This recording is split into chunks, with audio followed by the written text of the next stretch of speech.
Please help Ma to reach 1,000 subscribers. I made a joke about testing his boss in bed. Ethan's response was cold and sharp. The results would come from court. What I thought was just a silly, harmless comment ended up destroying everything.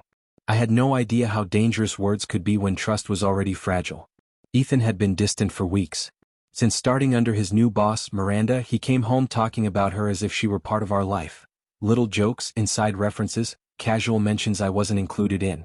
Each time I heard her name, it pricked at me, though I tried to brush it off. One late evening, hoping to ease the tension, I made a half-joking remark.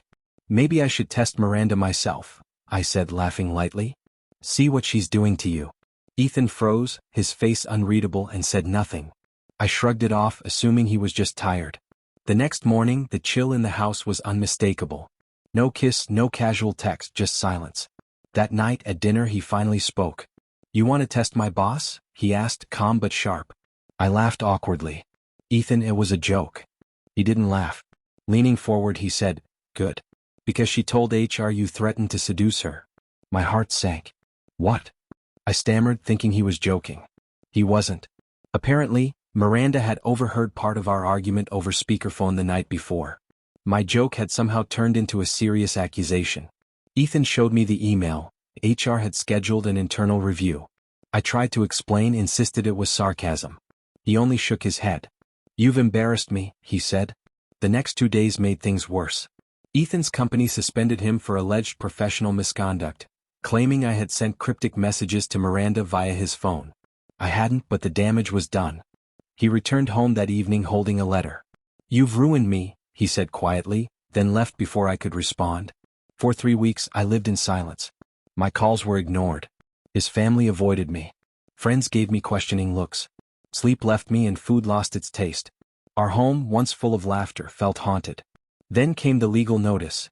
Ethan was filing for divorce, citing defamation and emotional cruelty, claiming I had intentionally sabotaged his career out of jealousy. My hands shook as I read it. I called him desperate. "Are you serious? You're suing me?" He answered coldly, "You joked about sleeping with my boss. She filed a harassment claim. I lost my job. You think that's funny?" Then he hung up. Lawyers took over. The settlement was merciless. Half the house, the car, even the dog. I wanted to fight back, maybe sue Miranda for defamation, but proving a joke in your own home was impossible. The court didn't care about intent, only consequence. 10 minutes later it was over. Ethan won. I moved into a small apartment, cold and quiet. I replayed that night endlessly, my careless laughter, that one stupid line, wishing I could undo it. Words once spoken don't vanish, they twist and take on a life of their own. Months later I heard Miranda had resigned, caught falsifying expense reports. Karma, perhaps. But by then it was too late. Ethan had moved on. I saw him once in a cafe, relaxed and smiling with someone new. I wanted to speak, to reach out, but I remembered the look in his eyes that night, disgust, betrayal, and stayed silent. Scrolling through old photos of us, I see the life we had. Birthdays, road trips, quiet Sunday mornings, smiles and hand-holding. I used to think relationships ended with betrayal or lies. Now I know a careless word can destroy everything. If I could go back, I'd tell myself to stop hiding behind sarcasm, to admit insecurity, to speak honestly instead of joking. I wasn't strong, I was scared. I thought humor would protect me, make him notice me again.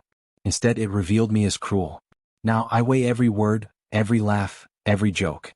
Because once someone leaves, silence can feel safer than humor. I didn't intend to test his boss. But I did test him, his patience, trust, and love, and I failed. He said the results would come from court. They did. Verdict: guilty. Guilty not in law, but in heart.